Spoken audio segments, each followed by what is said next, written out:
Yeah. It's like I have it all, but I don't have to worry. Married to the money, a true love story. Only God can judge me, I don't need a jury. Nothing standing in my way like nothing's my security. Back to my journey, that bullshit don't concern me. If I knew I was going to jail, I would have fucked my attorney. If you sleeping on me, nigga, then I hope you toss and turn it. I'm so cold, I'm hypothermic. Ask your bitch, she will confirm it, yeah. Now what we doing with it? Keep opening your grill, I'm barbecuing with it. I know my shit already tight, so I ain't screwing with it. Some say this game is a joke, well I hope they get it. Okay, I'm walking on needles, sticking to the point. Yeah, the streets is talking, I'm familiar with the voice. I'm a gangster by choice, I hope my sons choose wiser. And don't call me sir, call me survivor. It all started from my wrist. What is up, man? Shout out to everybody tuned in and rocking with me, and for every single person that hit me up and told me that they missed me last week. Last week was, oh my gosh, I dare not say that I went through anything that would even begin to compare what Jesus Christ went through Holy Week. But it was challenging, and it always is, and it always ends up very, very beautiful, just like the resurrection of our Lord and Savior. So I hope and pray that everybody had a wonderful Easter. I did. All of my brunch stuff just turned out well. Shout out to the people that ordered cakes. I'm so proud of myself because I'm out here in these streets operating under no management. Okay, so I am understanding and beginning to understand and respect more and more every single day that management, administration, all of those things are essential, because I looked at my bank statement last month and I'm like, where is the money? Where is the money? And then guess what? They know you gonna ask that question. That's why they say, look down line by line.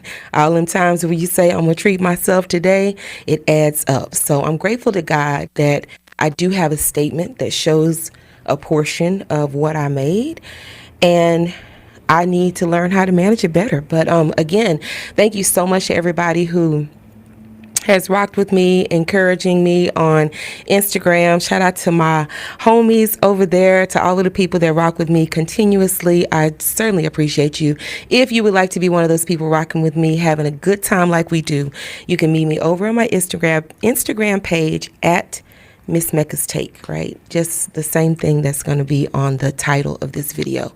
So like I said, shout out to everybody for I don't know, just, we made it, y'all. For everybody who is tuned in right now, we made it through another week. I personally, like I said, this past week, Easter means a little something different to everybody, I believe. I think that it's important that we think about, as all of these people just try to, tell you how you're supposed to be feeling, what you're thinking. People, because those people are really not enjoying life like we're supposed to enjoy it, right? Because you can't be walking around here thinking that God, awesome God who created everything that we can see, feel, and touch, as well as us, God would not know what you mean. He absolutely knows what you mean when you do whatever it is that you do. There's no such thing as God not knowing what you meant when you did whatever you did. He knows when it's intentional. He knows when it's not intentional. He knows exactly what is in your heart. He knew exactly every single person that you were going to be around your entire life. And he also created you with every single nerve ending that you have to make sure that the right nerves get hit when certain things happen, to confirm and to help you remember. So don't allow someone to tell you how you're supposed to feel. As my great grandmother would say, don't let nobody pick no tree for you to stand under. If you are, listen, have they changed the calendar? Who knows, right? But we have to have some sense of order. You have to have something that is put out so that you can mark a certain day. Would it be the exact day? Maybe, maybe not. However, if you know that you were marking it for that particular day, who cares if some people got goddamn Scooby-Doo mask on? that they gonna snatch off at the end and be hollering gotcha. Because God knows if you are celebrating the birth of Jesus on Christmas, maybe it wasn't in December. Maybe it was on another date. Maybe December didn't even exist back then. Who knows? All I know is I believe, and history states, that Jesus Christ walked this earth. So if you believe that, then who cares? Who cares if somebody went out of their way? I think if someone went out of their way to try to disguise something that is evil and cover it up with something sacred in order to get you to participate, doesn't that validate who he is? Because if they were so powerful, then they would just show up as themselves. But they don't, right? They put Jesus Christ in a manger on the front of it, and then you let somebody else tell you that you're not supposed to come. Let me tell you about holidays.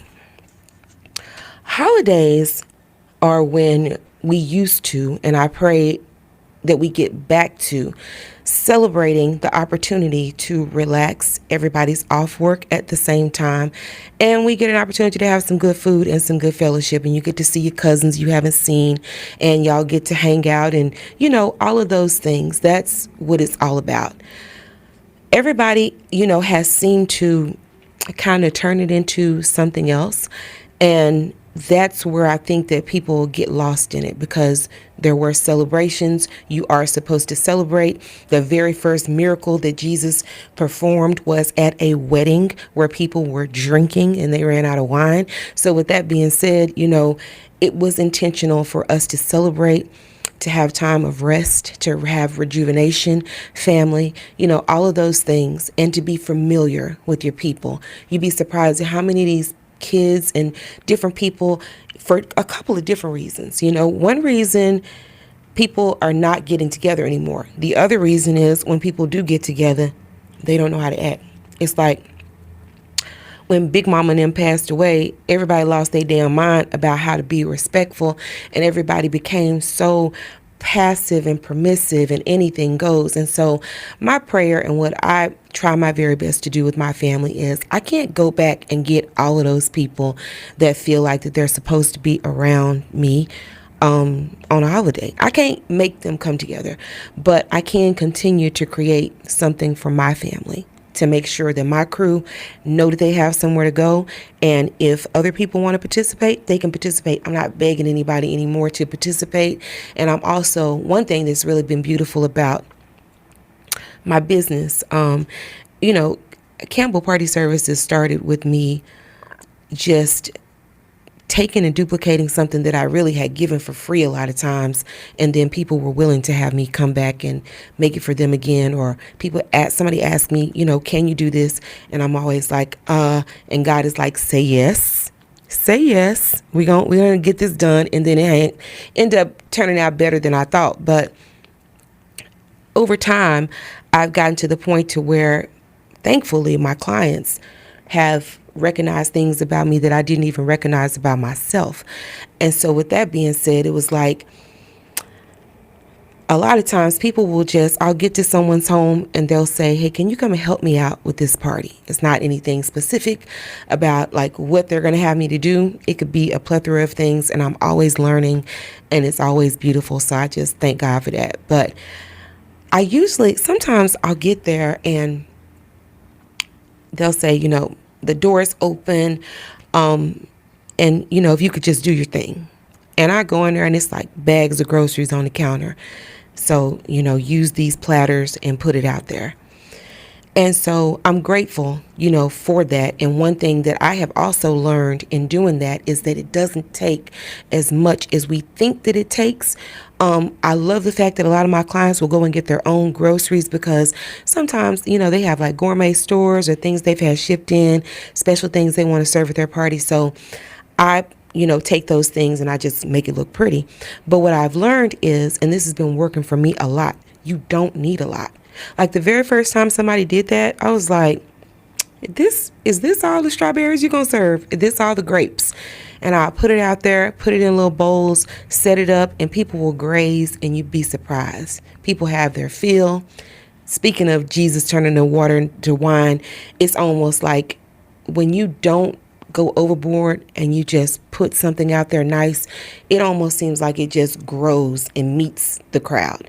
So I'm grateful for those experiences, and I'm bringing a lot of that stuff back to my own home. That's one of the reasons why, like, I liked entertaining in my home, because I liked the fact that I was learning and people were so eager to share with me because I was eager to learn. And so I wanted to bring that back. I was imagining myself, like, not coveting anything that anybody has going on, but I feel like if God allow you to witness something, then he allows you to be, if you're made aware of it, then, why not? Take that you learned, that you experienced, and bring it back, to your family and to your friends. So for years, I'd cook a lot of food. I'd invite people over, and people would sometimes come, or they come through. At first, people were coming through a lot, and then people kind of stopped coming through. So I just quit making a big deal about it. Like, if at this point in time, if somebody need for me to tell them that they're welcome and they're my family member, then it's just, you're not paying attention. But keeping it small, keeping it elegant, it's been something that my children have enjoyed, and the couple of people who might stop by that know them. I'm looking forward to an opportunity to be doing that for a larger group of people, because there's a lot of things that I dream about. I love creating cocktails and desserts and all of that kind of stuff. And so shout out to my awesome grandmother. You know what? I wonder if I don't know if my hands are ashy or not. I meant to put a little bit more lotion on. I hope they're not ashy. I hope I didn't draw attention to them if nobody was looking. I don't know. But anyway, what else was I thinking about? So I think that we're at a ceasefire as far as the war with Iran has been going on. They announced, I guess, a couple of hours ago that they said that President Trump was announced a ceasefire 8 hours ahead of the scheduled time. And I just want everybody to take a pause and look around and see exactly what happened in the midst of this quote unquote war. First of all, we don't know. Second of all, what we do know is that the gas went up. Third of all, we're in the state of Texas where we sit right on top of crude. So why the gas go up in Texas when we having issues with other countries? I don't know, because we're literally sitting on crude in Texas. Like, Texas ain't got nothing but oil all over it. All of the money and the real estate around Dallas is oil money. So anyway, it's so much oil money in Texas that you have little bitty oil companies you never even heard of that exist. Little bitty energy companies that are, operating individually, sometimes along with others, but they are producing enough to sustain wealth. So just think about that. And don't allow yourself to get caught up again in no bullshit. Because with that being said, I just feel like, and I want everybody to consider, I'm not asking anybody to believe me. You believe whatever your heart tells you to believe. But if you have any doubts, pray, number one. But number two, consider that everybody might be in on some shit that's designed to bleed you dry. And what happens when you get bled dry? Well, your senses start reacting to you being bone dry. I was talking to a friend of mine who told me that he went to see a therapist, and in his initial, consultation with the therapist, he was just like, the therapist was like, well, let's go over some things and let's see what makes you happy. And he said, I think I'm happiest when I have money. And she said, you are with 110% of the world. Like, what? And I think a lot of times people don't understand how much stress goes into not having an adequate amount of funds. So there are a lot of things I think that are bred in our society today to keep a certain group poor and to keep a certain group rich. And so with that being said, if you desire to be a part of a different group that you're not in, then just strive for that. And just continue to visualize yourself there if you don't feel like, I feel like a lot of people don't talk about this, but I remember in the Fresh Prince of Bel Air, and Karen Parsons, Hillary, I believe her name was on the sitcom. She, even when they was poor and living, in student housing, when Uncle Phil was, when they did the flashback and Uncle Phil was in college and all of that, Hillary was still having millionaire dreams. They ass all the way to Bel Air because she was determined. The same person, they made this little girl somebody. And the same thing I remember seeing something like this. And I don't know if this is what the intent was, but this is what I pulled from it. There was an episode of The Jeffersons where when Louise was a little girl, and I think she was living in the projects, but wherever she was living, it was somewhere where, she was poor. And she remembered that she had these doorknobs. And the doorknobs, remember those clear doorknobs? The doorknobs look like crystal. And she said she always felt like she was rich when she was a little girl because she would always, see this and she'd be like, I have a big diamond like on my door. So when she heard that they were tearing the building down, she went back to the old building. This is the episode of The Jeffersons that I remembered the way that it went. And she went back to the to the old housing project where she used to live, or that old building, and she went back there and it was just dilapidated, just torn up, but the only thing that was still there was one of those crystal, that clear doorknob, and she pulled the doorknob out and she stuck it in her pocket. And when she stuck it in her pocket, the camera zoomed in on her having a big diamond ring because, George Jefferson used to talk that shit, but he kept Weezy dripping. You hear me? Weezy had big diamonds on. I don't know if people recognize that. How Weezy Jefferson, Isabel Sanford, had on big diamonds. She always had her nails done. Her hair always looked like she just came from the salon. So I'm so grateful for those times, those nostalgic times when I was a kid, because this bullshit we got going on now, it's not anything that I really care to look at for too long. I'm glad I don't have a lot of time to even look at the bullshit because all the shit look fake as hell. Shout out to my awesome dad because I've been talking to my dad pretty much every day for the last week. He lost a dear friend, and so, since my dad has been retired, he has formed relationships, being a person that worked all his life. And when I say all his life, like the place that he just retired from a few years ago is the same place that's on my birth certificate. So that's how long he stuck with that job and, went to amazing heights. Shout out to him on his job. But he's getting to the point to where, unfortunately, he's losing friends, and he is prayfully, going to be coming to Texas soon. But my dad has been talking to me about sports and kind of, getting my wheels back turning. He'll talk to me about different things that are going on. And I love the fact that he has never really trained me about anything. Like I used to feel like, damn, he ain't never stopped to teach me anything. I remember when my great grandmother gave me her recipe for lemon pie.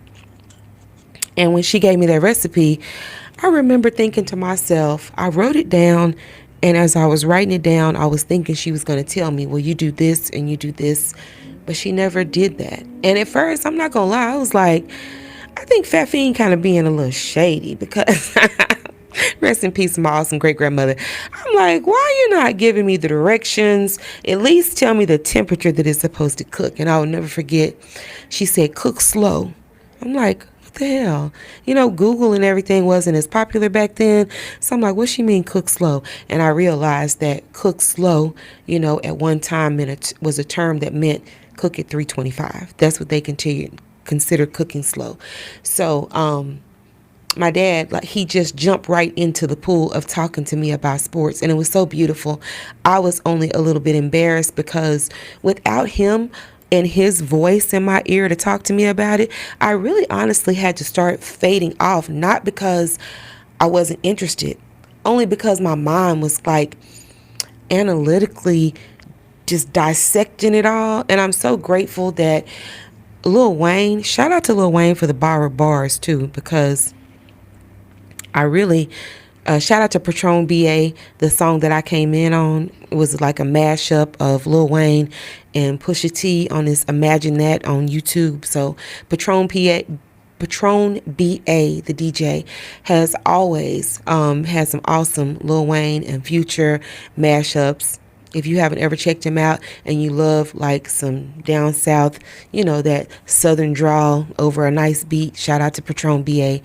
And check out that song as well as other songs. That song was posted like I think about a year ago, but shout out to Lil Wayne. I think I just wanted to shout Lil Wayne out. Shout out to him for my little string that connects me to sports, because Lil Wayne will often, when he does share things on Twitter, he usually sharing something about something that's going on in sports. And so I'm always like, who is this? What is this? And so it ends up being something very interesting. So shout out to Lil Wayne, and shout out to all the people that Wayne posts about, because if you don't know who it is, you're going to know who it is. And then once you look it up, you're going to understand that it was really awesome, and it's a blessing that you got a chance to see and get a chance to know this person.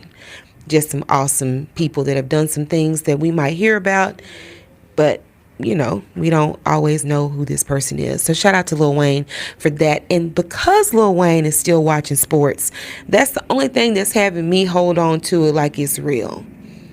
Like, because I promise you, I'm seeing some shit, and I don't know if I was a little kid and I just wasn't seeing it, or if the shit done changed.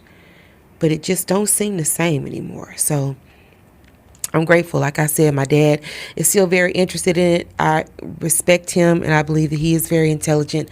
And Lil Wayne is also still actively watching sports, all kinds of sports, because he has been tweeting about it. And we're grateful every time Lil Wayne tweets, because we know that Lil Wayne is enjoying something. Even if he pissed off about something, we still happy to see Lil Wayne tweeting. And shout out to him for just making us appreciate that, because he not always in the streets. But speaking of sports and people being in the streets, one thing that I did wish I could have spoke about last week was Tiger Woods' ass. And I said to myself, Earl Woods is probably rolling in his grave, because I know he told Tiger about the shit that Tiger is doing right now. Now, of all the women in the world, why would you gonna date Donald Trump Jr. ex-wife?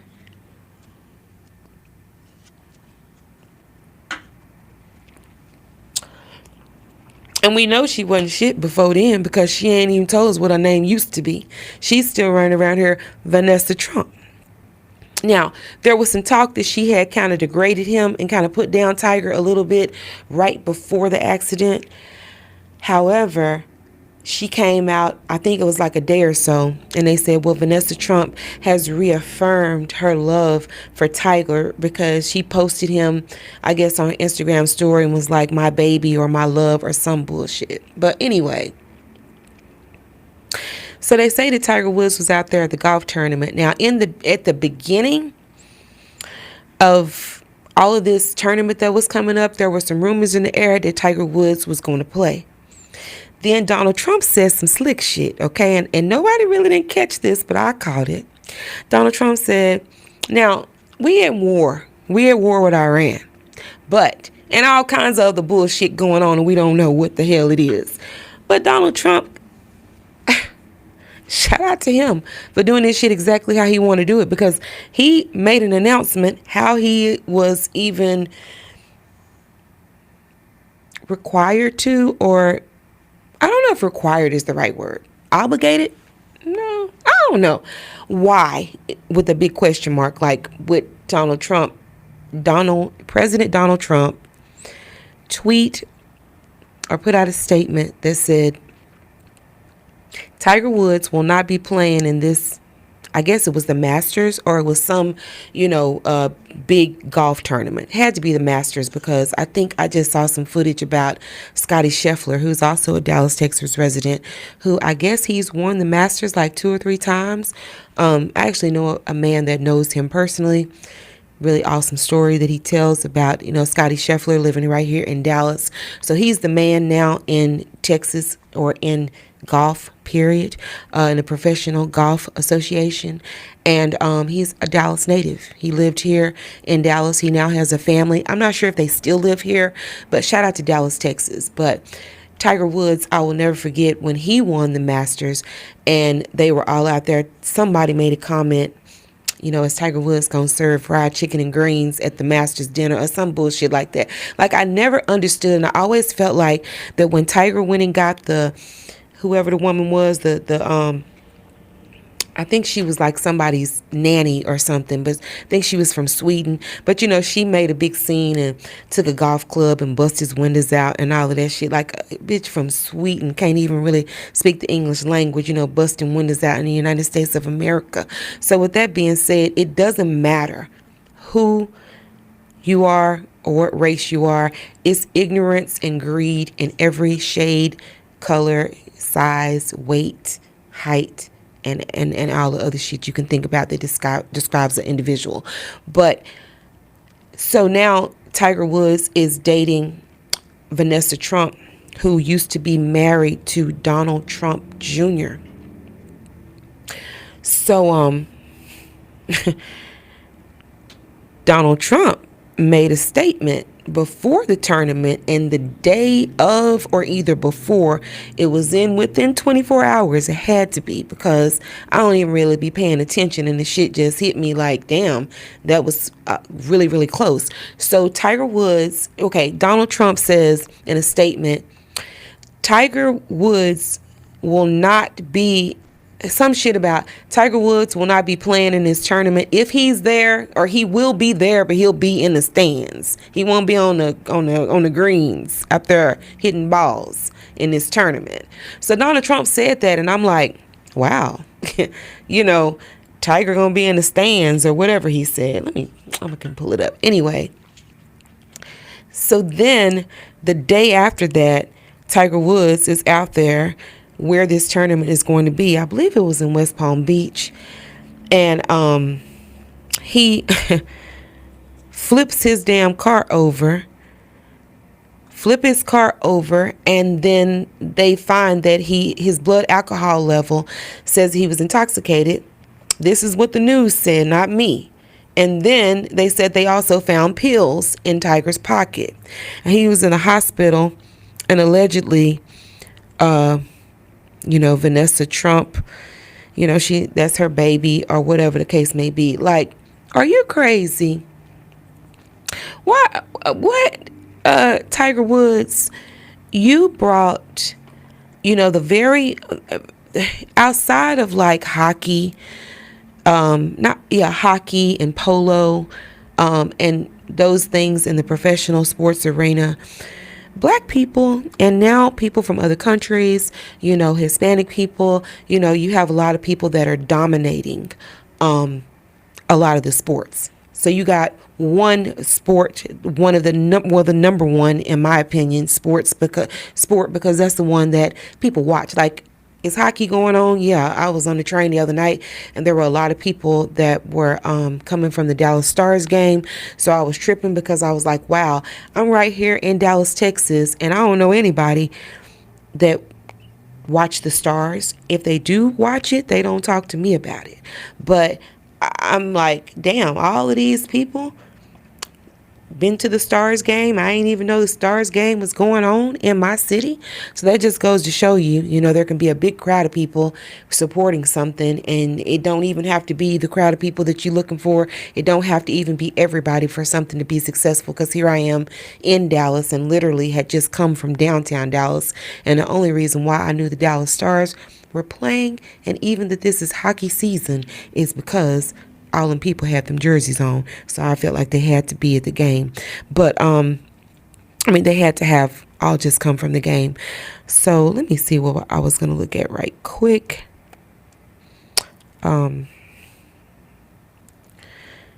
Let me see. So I'm gonna just see. I'm just gonna. Do y'all remember when Google used to say, "Are you sure about this? Or are you just feeling lucky?" I'm feeling lucky, so I'm finna Google. Donald Trump speaks about Tiger Woods. Okay, so let me see. Now, one day ago, Tiger Woods, it says Yahoo Sports had reported that Tiger Woods reportedly told the cops, "I was just talking to President Donald Trump after DUI crash." Golf legend Tiger Woods reportedly told police he had just spoken with Donald Trump moments after a DUI-related crash in Florida, according to newly surfaced body cam footage. According to a police body cam footage obtained by TMZ, Woods can be heard ending a call by saying, "Thank you so much. All right, you got it. Bye," as he walks back towards an officer who had called him over to the crash scene. 1-800 Tiger Woods need his ass whooped. Nigga, what? What are you doing? For real, dog. For real. What are you doing? Why are you talking to President Trump? Why are you dating his sons? Didn't you watch Succession? Didn't you watch anything? What are you doing? Are you real? 'Cause what? Leave them folks alone, man. Get away from them. You got pills in your pocket, DUI. You just happen to flip your truck. I'm not saying they did it. I'm not saying anybody did it on purpose, but your ass will not know unless you go away from them people as far as you can go. Tiger, I think you got some kids with that Swedish lady. You need to be spending time with them. And that's all I got to say. And that's what I got to say about every last one of you niggas with kids out here beefing. You need to go back and make up that time with your children. The time that you missed when you perhaps were in prison or out here on some bullshit. I understand you want to get your point across, but them kids need you. They need you to pay them some attention and put more time and energy into them than you put into the internet. Now, I blame the internet. I blame the system. I don't blame you. I just need for you to get off the goddamn hamster wheel because we're running in place. The kids need us. The people have given folks a set of rules, and instead of people allowing it to flow naturally and organically, people are starting to operate within those rules. And that's the reason why there might be, out of all that money that I spent last month, there might be hope for some more, for me with the proper management. But as of now, I'm just not going to color within somebody else's lines of me not expressing and being who I truly am. I'm my own worst critic. I've had to fight. I feel like Sophia off Goddamn Color Purple. All my life, I didn't have to fight. Okay? From the time I was in my mother's womb, I was fighting and didn't even know I was fighting till my great-grandmother told me. She was like, a lot of people wanted to see you aborted. And she said, I was one of them. She was like, but you check on grandma and you help grandma. And I'm grateful for you. And I'm sorry. And she didn't come out and say those words like, I'm sorry. I'm really just glazing over her tone and why she felt the need to say that. Because had she not told me, I would have never known. And then when I started to inquire about it, people told me, yeah, my mom and my dad, people were in opposition of it was a whole like damn Romeo and Juliet story. My dad's family was a lot more affluent and a lot more people with fair skin on his side. My mom, a lot more people with dark skin with a Nigerian descent, and also a lot of my grandmother. Interestingly, my grandmother, my mother's mother, she was one of the few women out of all of her brothers and sisters, and there were a lot of them, that was not married. She had been married to my grandfather, but that shit didn't all work out. And then she ended up being with another man for a long time who was like a grandfather to us. So, but technically, because he didn't live, because my grandmother didn't have him like live in the house. Like he would come over all the time, take us to the movies in the back of his truck, take us to go get a burger. I remember my brother was laughing at me because on my dad's side, I could say what I wanted, what I didn't want, what I liked, what I didn't like. And they would kind of, if I say, I don't want no gravy on my pork chops, my grandmother on my dad's side, she was going to take me out before she smothered the rest of them. But my grandmother on my mama's side, she was going to act like she didn't hear you because you don't run a goddamn thing over here. And you talking like you got a little tone because you've been over there with them campers. So she would not even oblige me at all. But she didn't oblige anybody. It wasn't just me. But you weren't going to tell her what to do. But I remember once we all went to Whataburger on the back of Mr. Floyd. That was his name. Oh, man, awesome man. Rest in peace to him. God bless him. And shout out to my auntie Felicia and my auntie Mary Jean, who became my aunties by way of Floyd, just bringing us all together and putting us on the back of that truck. But I remember one time we went to Whataburger and I was like, I don't want no onions, no mustard. I want just mayonnaise. And my grandmother just ordered the damn Whataburger the way it came. And I remember I had scraped everything off. I was trying to scrape it out. I had went and put my own mayonnaise on there. And my brother was laughing at me because he was like, look at the way your burger looking, because my burger was looking so sappy. Whataburger, they already toast their bread with a lot of oil. So by the time you dismantle that shit, it's greasy anyway. That's why I stopped eating Whataburger, because them little breakfast sandwiches and all that, I don't have time for the damn grease to be sitting on my stomach all day. And I don't want to have to drink. People that eat Whataburger breakfast, they drink a Coca-Cola with it. They don't drink coffee, Coca-Cola or Dr. Pepper, trust me, or a beer. Because that shit right there is so oily, it's just going to sit on your stomach. Them and Sonic, I don't know why they are so obsessed with oil. But I really don't eat a lot of fast food. And I'm not just saying that because Lil Wayne said I really don't eat a lot of fast food, really, because it don't taste real. So I advise people, if you've been dealing with any kind of illnesses, any kind of discomfort, headaches, migraines, any of that shit, and you eat a lot of that food, stop. Because I don't eat that shit, and thanks be to God, I don't deal with that stuff. And I mean, you just gonna have to spend a little bit more money and eat some quality shit. And once you eat some quality shit and you eat enough quality shit, you're not gonna be able to stomach that shit anyway. And I'm not saying this to knock them off their square. I'm saying cut the bullshit out and go get some real damn meat. And I only think we need to be patronizing them with this fake ass meat, fake ass crab, swai ass fish. No, make their ass go back, because they sticking a price tag on that shit like they went out there and dived in the goddamn water and caught it with their teeth. So since they gonna price it like that, then make their ass go get the real shit, because they ain't gonna have no good luck anyway. Accountability is not just about you. It's about making sure that you bless the people that you're holding accountable. Because unfortunately, like even for me, like I talk to people, friends and people that I know care about me, but I don't want people just to agree with something just because, they my friend or they know that I put forth a good effort. I want people to tell me, don't tell me, well, yeah, but I wasn't going to say anything. I don't need those type of people in my life. And I'm not saying this to shout or shade anybody who is a friend. I'm saying it because it don't help. I hope that I don't come across as a yes man to people that are in my life. If I feel like it's something that, you probably can approach a different way to get you a better result, then I'm going to speak on it. Do I know everything? Hell no. Because if I did, why you think I wouldn't use that shit to put myself in a better position if I knew everything? No. But I do have a heart that want to see everybody be successful and to be happy, because if I care about you, your happiness equates to my happiness. If I pray for you and if you're in my life, I'm praying for you. When you win, it don't do nothing but rejuvenate my faith. That's why it's beautiful to help people along, because you get to celebrate with them on your way to wherever it is that you are going.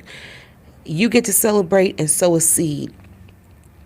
I feel like I'm going to live for a long time, even though it seems like it's been a bounty on my head for years, not just when I was a baby in my mama's womb and people was trying to pay her to have an abortion, but even as I walk the streets, like even right now. It's like sometimes the weirdest damn people and the weirdest damn shit just pop out, and I thank God that God keep me alive. And that's why I love him so much, and I don't never, I can't hide how I feel. I'm not going to not pray. I'm not going to not bless the food, at Easter. It's interesting because in my lifetime, and I know my grandmother would be like, what? You know, People only have the ability, speaking of my grandmother, this was what she said to me once. People only have the ability to see from their own outlook.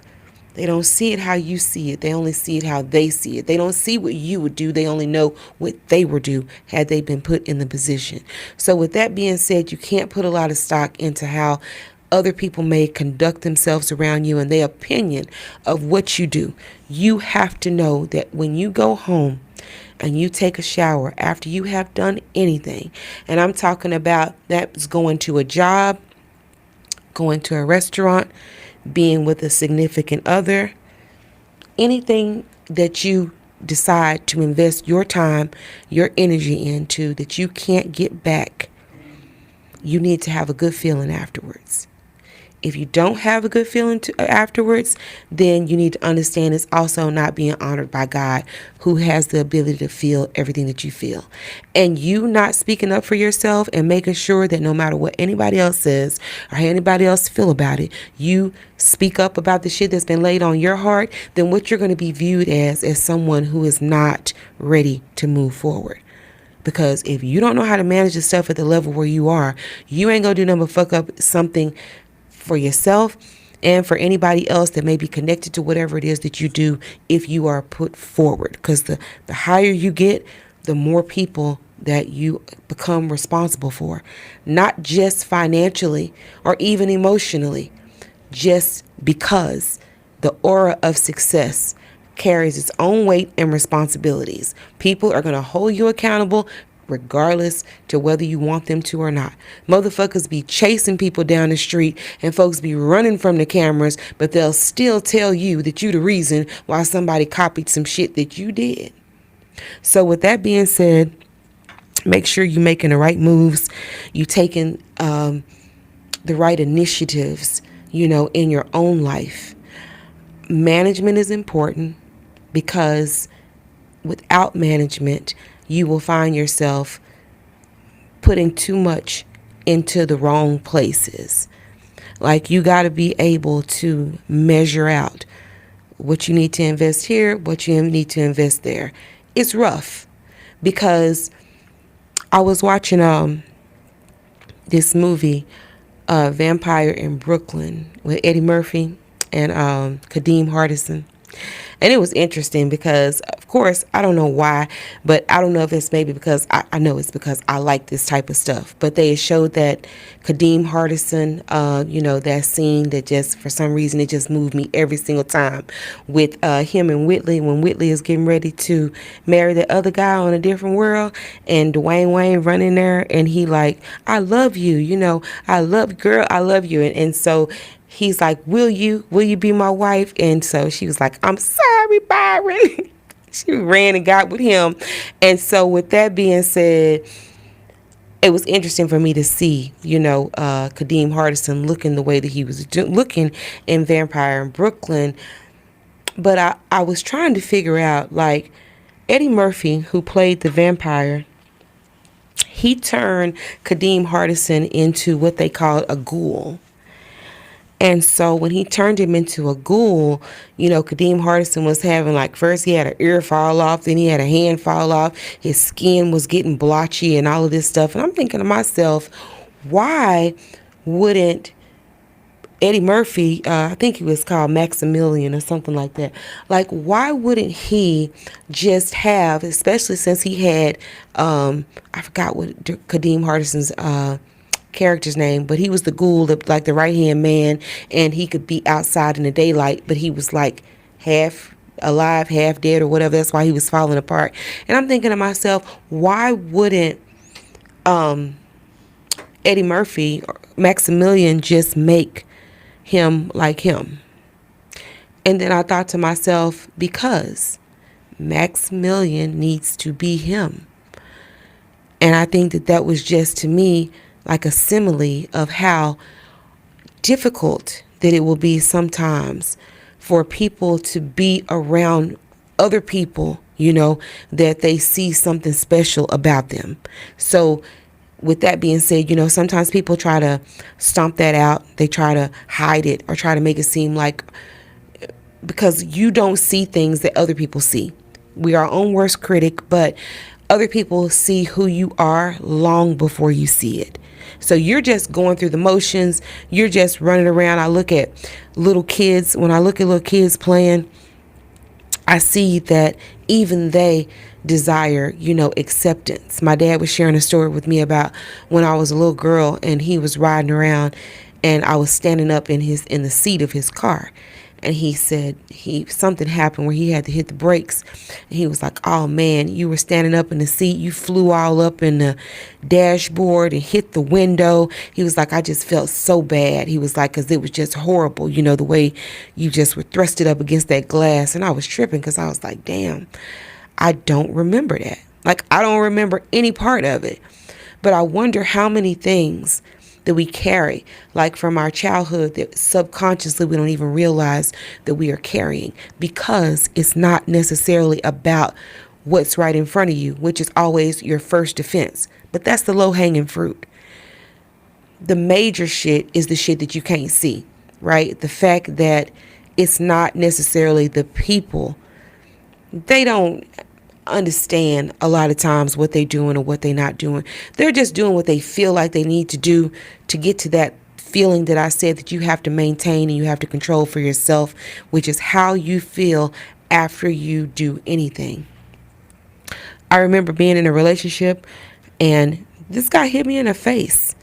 Like, we had a long relationship and I know that I had been through a lot of shit in my life and very understanding, the things that people might be going through, but I still can't deny who I am. And when he hit me in my face, I couldn't get aroused sexually by him anymore.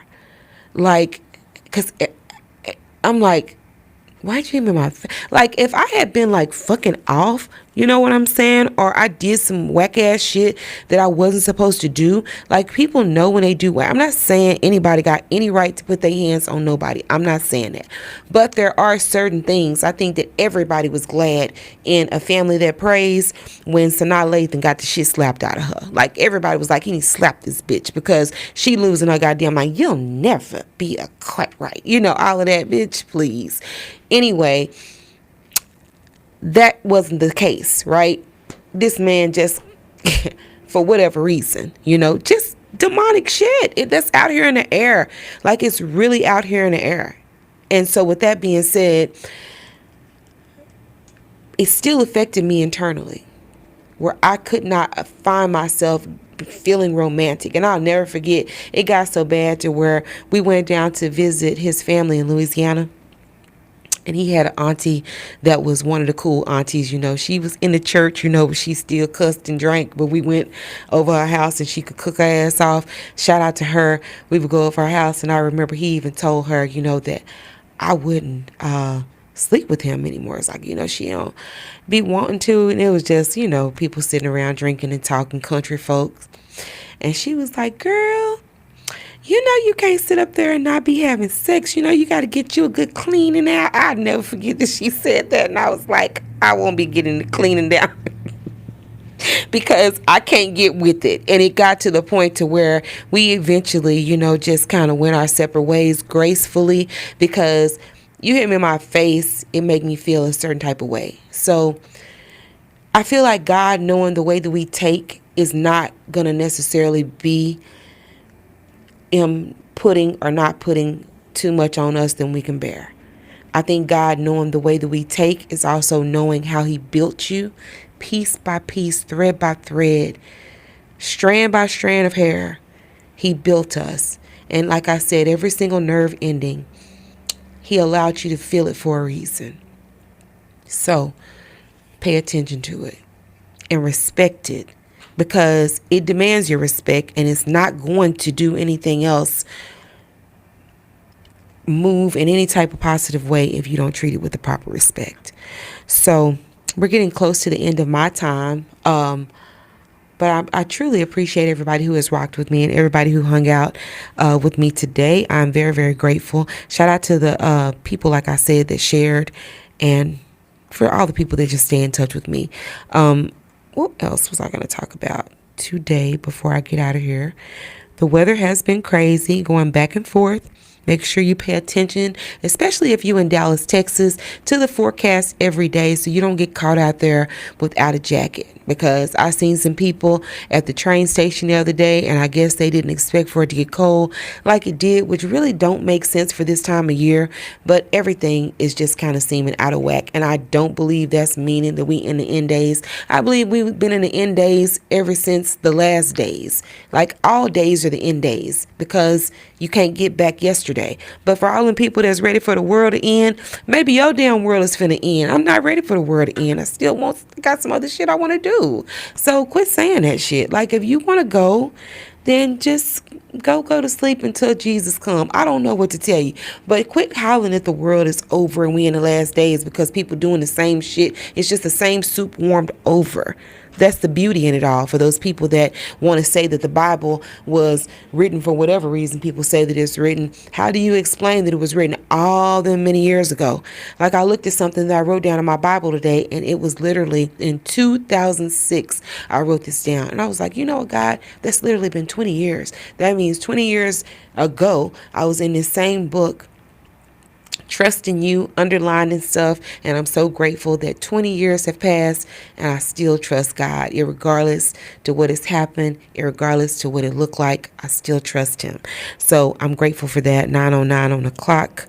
What was I? 69 degrees right now in Dallas. Oh, they're saying it's 64 and it feels like 64. And so it is going to cool off, y'all, overnight. Starting to drop around midnight. It's going to be 60, dropping all the way down to 56. The sun going to be back up at 8 at 57, and it's going to warm back up tomorrow. So in the morning when you wake up, when the sun come up, at 7 a.m., it's going to be 56 degrees in Dallas. The sun coming up at 8 according to this forecast, and it's going to be 57 degrees. And tomorrow around 5 o'clock is when we're going to reach our high of 77. It's going to start dropping back down with the sun setting at 8 p.m. at 70 degrees tomorrow. So shout out to everybody. It will be Wheezy Wednesday. Say what's up to Wheezy and play your favorite Wheezy song on tomorrow. Also halfway through the week, fresh off a holiday. I hope that everybody is just, recovering well and that you had an awesome Easter. And if anything went wrong on Easter, I hope that you were working towards recovering and also, getting back in the mix of getting shit on track. Last but certainly not least, as we talk about the Dallas forecast, I just want to shout out Dallas, Texas, because baby, Dallas is popping. I don't know what other people mean when they say the new Dallas, but I'm going to say, and I want to go on record to say, I am grateful that for the first time, because I used to always say when the Cowboys used to be losing, I used to be saying, oh my God, why can't I be somewhere that's winning? Like, I want to be somewhere where the team is winning. But anyway, shout out to the Dallas Cowboys. I feel like there's always a chance, especially if your fans quit killing you, the game before you even get started. Okay, if you're a Dallas Cowboy fan, you don't have to say they're sorry just because it sounds like that's what everybody else is saying, and you don't have to say we're gonna lose, we're gonna get our ass kicked, because words do have power. So life and death is in the power of the tongue. It costs you the same thing to say the Cowboys finna kick their ass as is the same energy, the same mouth to say they finna get their ass whooped. But Dallas is popping right now. I'm so grateful, like I said, that people in my city are doing things that I want to watch. Shout out to the After Party Live.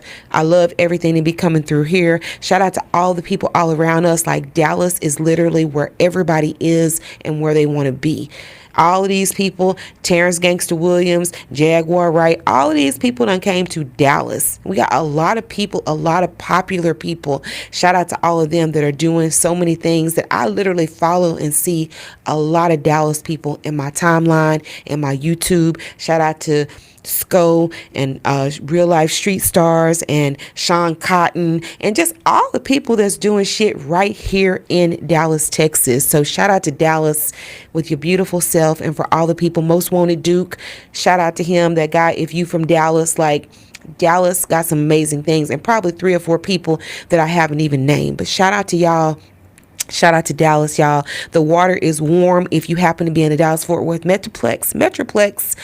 I recommend that you would come and do your podcast here. But if you have any desire to do anything to put yourself out there, there are a lot of things that are going on in Dallas right now. The world is looking at Dallas for the entertainment. Charleston White, all these people right here in Dallas. So big shouts out to them. Big shouts out to Dallas. And I'm looking forward to all the awesome things that is in store for Dallas. And I'm grateful that I ain't come here from nowhere else. Born and raised at Parkland, certified. Okay. So thank you so much for everybody who rocked with me tonight. Lord willing, I'll be back here next week on time. Okay. 8 o'clock p.m. Central Standard Time right here at the After Party Live. I love you so much. And thank you again for rocking with me. Good night.